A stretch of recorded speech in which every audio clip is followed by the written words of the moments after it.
इस कहानी की शुरुआत होती है क्लोन्स की दुनिया से, जहां पूरे शहर में वार लड़ी जा रही है। इस वार में लड़ने वाले दो क्लोन्स हैं, एक ग्रीन तलवार वाले और एक रेड तलवार वाले। ग्रीन तलवार वाले अपना जख्म खुद ही ठीक कर सकते हैं क्योंकि इनके अंदर कुछ अजीब सी शक्तियां पाई जाती हैं, और लाल तलवार वाले अपनी बैटरी के हिसाब से जी रहे और लड़ रहे हैं। ये ग्रीन तलवार वाले जो कभी भी नहीं मर सकते, ये अमर हैं। और तो और ये लड़ाई की एक खास बात है कि इस लड़ाई में लड़ने वाले इंसान भी एक इंजेक्शन लगाने से क्लोन बन सकते हैं। अब इस दुनिया में जो अमीर है वो क्लोन है, क्योंकि क्लोन अमर है, इसलिए हर कोई ही क्लोन बनना चाहता है। इन सारे क्लोन्स में एक तीसरी कैटेगरी भी थी जो कि रोबोटिक क्लोन की थी, यानी ये सब हिप्नोटाइज हो रखे हैं। और फिर तभी ऊपर से कोई इन रोबोटिक क्लोन पर बमबारी शुरू कर देता है, और ये इंसान थे। और तभी यहाँ पर वो आ जाता है जिसका नाम एलावा है, और इसी ने इन सबको हिप्नोटाइज करा हुआ था। फिर इंसान इस पर भी बमबारी करते हैं, लेकिन ये मानो क्लोन नहीं कोई और ही चीज थी। फिर एक इंसान भागकर इसको मारने के लिए जाता है, लेकिन ये अपनी ताकत का इस्तेमाल करके उसको एक बिजली का झटका देता है और ये दूर जाकर गिरता है।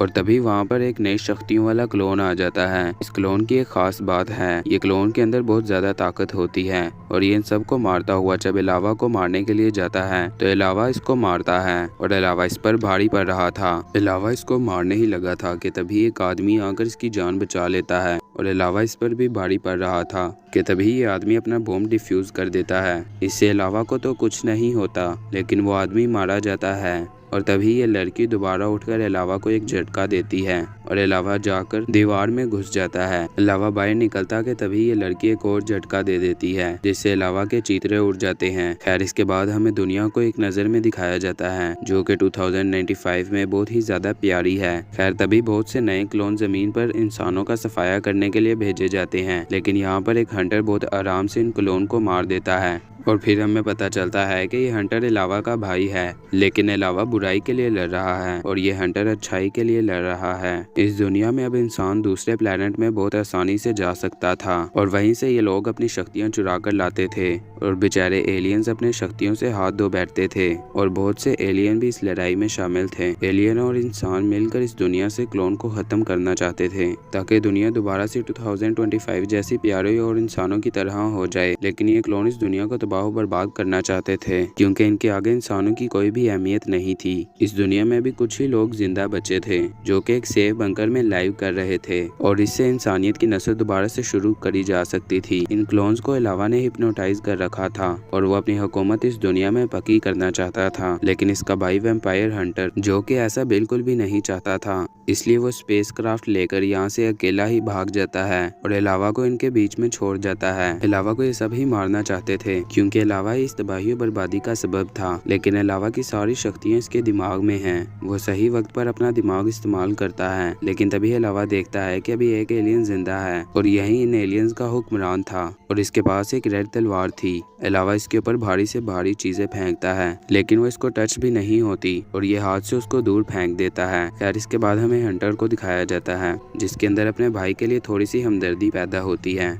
और वो एयर स्ट्राइक लेकर अपने भाई को बचाने के लिए जाता है। फिर हमें दिखाया जाता है कि एलियन एलावा को लिटा कर रखा हुआ था, और एलियन एलावा से कहता है कि वो खुद इस दुनिया में राज करना चाहता है। और फिर एलावा उसको कहता है कि तो मेरे साथ रहकर भी इस दुनिया में राज कर सकते हो, लेकिन ये इसकी कोई बात नहीं सुनता और इसको मार देता है। खैर, इसके बाद हमें कुछ लोगों को दिखाया जाता है जो है तो इंसान थे, लेकिन वो इन सब क्लोन पर भारी पड़ रहे थे। और फिर हमें पता चलता है कि एलावा तो बस एलियन के सामने मरने का नाटक कर रहा था, और एलावा की सारी शक्तियां उसके दिमाग में थी। और तभी ये लड़की देखती है कि जमीन पर जाने वाला स्पेस का दरवाजा बंद होने लगा है, और उसके बाबा अभी तक उसमें नहीं आए। और फिर इसका बाप एक रस्सी को पकड़कर इसके साथ लटक कर स्पेस में चला जाता है, लेकिन अचानक पता नहीं क्या होता है कि ये इंसान ऊपर से स्पेस को तोड़ देता है, और वो स्पेस टूटकर एलावा के ऊपर गिरता है, और एलावा इन पत्थरों के बीच में दब जाता है। और तभी स्पेस टूटने से एक रोशनी सी बाहर निकलती है, और ये लड़की उसको उठा लेती है, और ये एक हीरा था। फिर इसका बाप इससे वो हीरा मांगता है, तो वो ये हीरा अपने बाप को भी नहीं देती, क्योंकि ये इस धरती का सबसे सख्त हीरा है। यानी एक बार जो इंसान इसका ताज बनाकर पहन ले वो अमर है, वो कभी भी मर नहीं सकता। और अलावा भी इसको लेना चाहता था। अब इसका बाप अपनी बेटी से वो हीरा खींचने लगता है, और तभी ये अपनी बेटी पर हमला करता है, लेकिन वो इसको फिर भी नहीं देती। इसका बाप कहता है कि हम सब अलावा के बने हुए जाल में फंस जाएंगे, इसलिए ये मुझे दे दो, लेकिन उसकी बेटी नहीं देती। और तभी तभी इसका बाप उल्टा होकर अलावा के पास चले जाता है और फिर अलावा इससे हीरा मांगता है, लेकिन वो नहीं देती। फिर अलावा ऊपर से छत गिरा देता है और वो इस लड़की पर गिर जाता है और अलावा ये हीरा लेकर यहाँ से चला जाता है। इसके बाद हमें इस धरती के सबसे अमीर आदमी को दिखाया जाता है जो कि मुसलमान था और इसका नाम इब्राहिम है। इब्राहिम के 2 बच्चे हैं जिन्हें वो बहुत ज्यादा खुश रखता है और इब्राहिम के ये दोनों बच्चे किसी क्लोन या वैरियर को भी अपने सामने टिकने नहीं देते। ये दोनों अपने बाप से बहुत ज्यादा प्यार करते थे और फिर इब्राहिम इनको वैरियर बनने पर एक गिफ्ट देता है जो कि एक जादुई तलवार थी जिसका रंग येलो था और इस तरह की तलवार अभी तक किसी के पास भी नहीं थी। इसके बाद हमें 10 साल बाद का सीन दिखाया जाता है